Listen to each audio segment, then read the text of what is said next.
إلا بسلطان فبأي آلاء ربكما تكذبان يرسل عليكما شواظ من نار ونحاس فلا تنتصران فبأي آلاء ربكما تكذبان صدق الله العظيم অনুষ্ঠানের পূর্বে আমাদের সকল অতিথিবৃন্দকে ফুল দিয়ে আমাদের সকল সদস্যবৃন্দ পক্ষ থেকে বরণ করে নেওয়া হবে।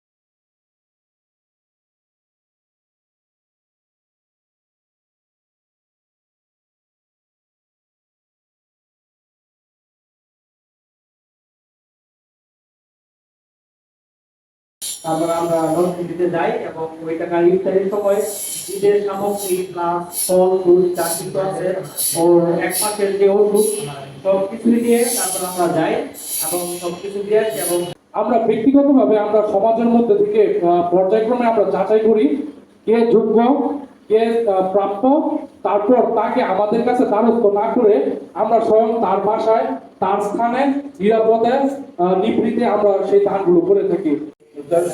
অ্যাসোসিয়েশন বিভিন্ন সময়ে তারা নানাভাবে কৃষকের কাজগুলো করে আসলে আমরা খুব নীরবেই সবার দৃষ্টি আকর্ষণ করি। আমরা উপলব্ধি করতেছিলাম যে সংগঠনের এই কাজগুলো ওরা জন্য কেমন যেন নিরিবিলি নীরবভাবে কাজ করতে চায়, যেটা ওদের প্রতি একটা ভালো লাগার জায়গা ছিল। আজকের এই জিনিসটা ভালো মনে হচ্ছে যে তোমরা স্টুডেন্ট যারা আছো তোমাদের মধ্যে এই জিনিসটা এখন চর্চা হচ্ছে যে মানব সেবা, এটা আমি চর্চা হিসেবে নিই। যদি এই চর্চাটা তোমাদের থাকে ভবিষ্যতে তোমরা যখন প্রতিষ্ঠিত হবে এবং টাকা ইনকাম করবে এবং ভালো পর্যায়ে যাবে তখন কিন্তু এই জিনিসটা তোমাদেরকে নাড়া দিবে, তখন তোমরা আরো উৎপন্নভাবে সামাজিকভাবে এগিয়ে আসতে পারবে।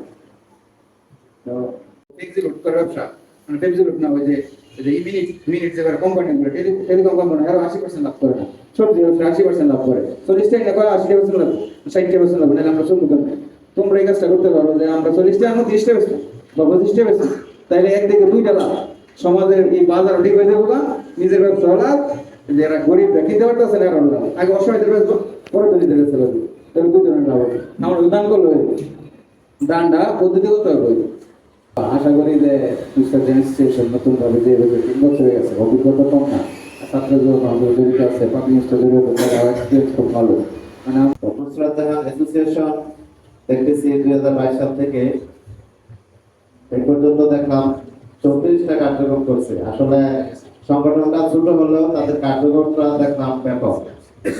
তোমরা ছাত্র মানুষ, তোমরা নিজেদের পকেটের টিভির টাকা আরো কিছু প্রবাসীদের ডোনেশন নিয়ে কাজটা করতেছো, এটা খুবই ভালো একটা জিনিস। যেহেতু নুসরাত ইনস্টিটিউশন একটি সুন্দর এবং সামাজিক সংগঠন, পাশাপাশি আমাদের কুড়িগ্রামের প্রত্যেকটা সংগঠন তাদের নিজ নিজ এবং তাদেরকে তারা কুড়িগ্রামকে উদ্ধার করে কাজ করে যাচ্ছেন। সেই আইডিয়া থেকে যেন তোমরা 2 বছরে 2,60,000 টাকা কালেকশন করে সবার মধ্যে মিলিয়ে দিচ্ছ, তোমরা জন্য প্রতি বছরে 1 কোটি টাকা ছাড়াই দাও। এত বড় কার্যক্রমে ছিলাম, আছি এবং পরবর্তী থাকবো। প্রতিটা ইভেন্টে ছিলাম এবং সামনে প্রতিটা ইভেন্টেই থাকার ইনশাআল্লাহ চেষ্টা আছে। অ্যাসোসিয়েশনটা 2022 সালে শুরু হয়েছে। আর সবচেয়ে মজার বিষয় হচ্ছে যারা শুরু করছে তারা হচ্ছে আমার এই 5-6 বছর শিক্ষকতা জীবনের সবথেকে প্রিয় বেশ। অ্যাসোসিয়েশনের সকল সদস্যবৃন্দের সংগঠনের কাছে আমি আমার বোনের আত্মার মাগফিরাত কামনায় দোয়া করছি। সকলে তার জন্য দোয়া করবেন, আমার আপনার জন্য দোয়া করবেন। সেই সাথে আরেকটি কথা উনি বলেছেন যে আর আমাদের সংগঠনের যে ইভেন্টগুলো বা কার্যক্রমগুলো করা হয় সেগুলো যেন প্রাপ্ত লোক করা হয়। সকলের অবগতির জন্য জানাচ্ছি যে আমরা যখন একটা ইভেন্ট করি তখন যাকে অর্থটা দেওয়া হয় তার ব্যাপারে অন্তত 48 ঘন্টা আমরা অবজারভেশন করি। 48 ঘন্টা অবজারভেশনে রাখি যে সে কি আসলে পাওনা কিনা। এখন এরকম হয় না আমাদের সংগঠনে যে আমাদের সবার হিসাব বলছে ওনারা একটা হেল্প করার জন্য নাটক নেয়, নেভার, কখনোই না। সভাপতি বলছে দেখে আমার তাকে হেল্প করতে হবে, কখনোই তা হবে না। একটা সদস্য যদি বলে না ভাই তাকে দেওয়া যাবে না, বা ডিরেক্ট বা আমরা সবসময় অবজারভেশন করে দিই এবং আপনারা যে আজকের অনুষ্ঠানে যে পরামর্শগুলো দিয়েছেন আমরা ইনশাআল্লাহ অক্ষরে পালন করব। আমরা প্রতিটা কার্যক্রমে আমাদের সংগঠনে যারা আছেন আপনারা জানেন, যেহেতু আমাদের এগুলো স্কুল কলেজ পড়ুয়া আছে, সবাইকে অনুরোধ করবো প্রতি মাসে আমাদের মাসিক ফি 100 টাকা ধারণ করা হয়েছিল। যারা পারেন কোনো বাধ্যবাধকতা নেই, কিন্তু একটা বিষয়ে বাধ্যবাধকতা আছে, সবাইকে আমাদের সাথে সামাজিক হিসেবে একসাথে থাকতে হবে। অর্থ প্রদান করো আর নাই করো, আমাদের সাথে হাতে হাত রেখে কাঁধে কাঁধ রেখে অবশ্যই সামনের দিকে এগিয়ে যেতে হবে। আমরা আমাদের গরিবপুর গ্রাম তথা পুরো নরসিংদীবাসীকে দেখিয়ে দিতে চাই আমরা একটা গরিবপুর গ্রাম একটা রোল মডেল হিসেবে আমরা ইনশাআল্লাহ দেখিয়ে দেবো সবাইকে। সেই সাথে আজকে আমাদের অনুষ্ঠানে যারা উপস্থিত ছিলেন সকল সদস্য, উপদেষ্টা এবং সম্মানিত অতিথিবৃন্দদের কাছে চিরকৃতজ্ঞ থাকবো আজকে আমাদের অনুষ্ঠানে সময় দেওয়ার জন্য। অনেকে হয়তো অনেক শত ব্যস্ততার সাথে শত ব্যস্ত থাকার পরেও আমাদেরকে সময় দিয়েছেন। সকলের প্রতি নুসরাত জাহান অ্যাসোসিয়েশনের পক্ষ থেকে আন্তরিক ধন্যবাদ ও কৃতজ্ঞতা জ্ঞাপন করছি। এর মাধ্যমে আমাদের আজকের অনুষ্ঠানে সমাপ্তি ঘোষণা করব। ধন্যবাদ সবাইকে। আসসালামু আলাইকুম।